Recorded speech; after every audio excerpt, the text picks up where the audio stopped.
दोस्तों, अंदाज शायराना में तहे दिल से स्वागत। तुम इश्क बड़ा बेतरतीब सा करते हो, ना करीब आते हो ना दूर जाते हो। इश्क ए सुरूर में रहते हो दिनों रात, फकत हिज्र ए राग सुनाते हो, फकत हिज्र ए रात सुनाते हो।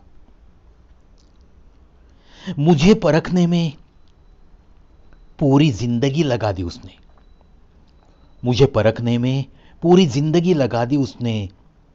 काश कुछ वक्त समझने में लगाया होता। देखो दोस्तों, अगर किसी को आप अपना कहते हो तो उसे परखने की जरूरत नहीं है। अगर जिंदगी में परखते ही रहोगे तो एक दूसरे को समझने का मौका कब मिलेगा। परखने से तो एक दूसरे को समझ लेना यह बहुत बहुत मायने रखता है।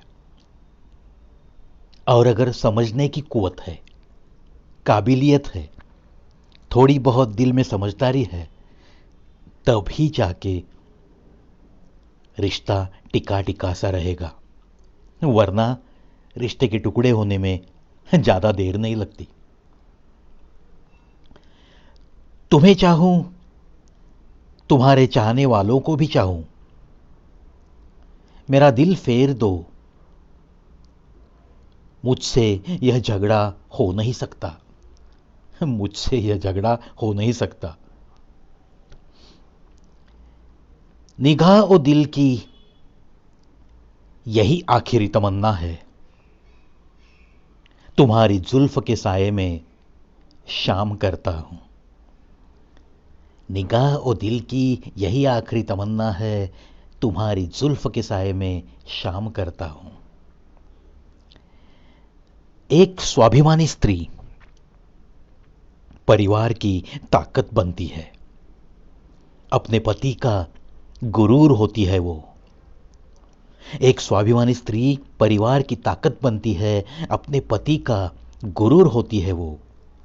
जबकि घमंडी स्त्री कभी भी सुखी वैवाहिक जीवन की नींव नहीं रख सकती।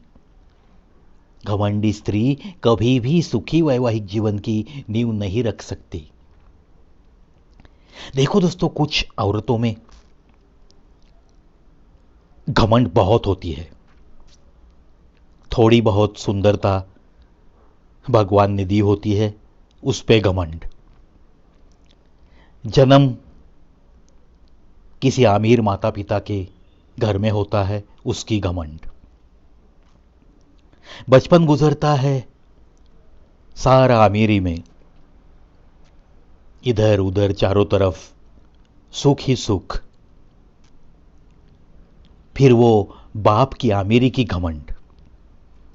और ऐसे में अगर माँ बाप कहते होंगे ना, बेटी कुछ भी होने दो, तुझे कुछ कम नहीं पड़ेगा, हम लोग जो है ना, ऐसी बातों से उसके दिल में पहले से ही जो पनप रही है घमंड, वो और भी बढ़ती चली जाती है। और जब ऐसा होता है तो ऐसी स्त्री, ऐसी लड़कियां सुखी वैवाहिक जीवन की नींव नहीं रख सकती। ऐसा ही कुछ कहना चाहता है ये लिखने वाला। एक स्वाभिमानी स्त्री परिवार की ताकत बनती है, अपने पति का गुरूर होती है, जबकि घमंडी स्त्री कभी भी सुखी वैवाहिक जीवन की नींव नहीं रख सकती।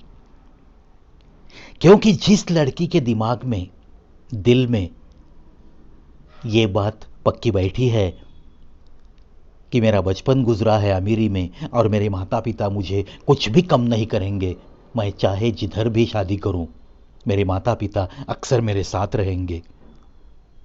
इस घमंड में जो भी लड़की अपना मायका छोड़ के ससुराल आती है, वो ससुराल को कुछ सुख दे नहीं सकती। ससुराल के लोगों को वो कुछ भी प्यार भी नहीं दे सकती। यही एक जीवन की सच्चाई है। चलो दोस्तों, आशा करता हूं आज का अंदाज शायराना जरूर आपके दिल तक दस्तक देगा और आपको कुछ पंक्तियां तो जरूर अच्छी लगी होगी। इन्हीं बातों के साथ अलविदा दोस्तों।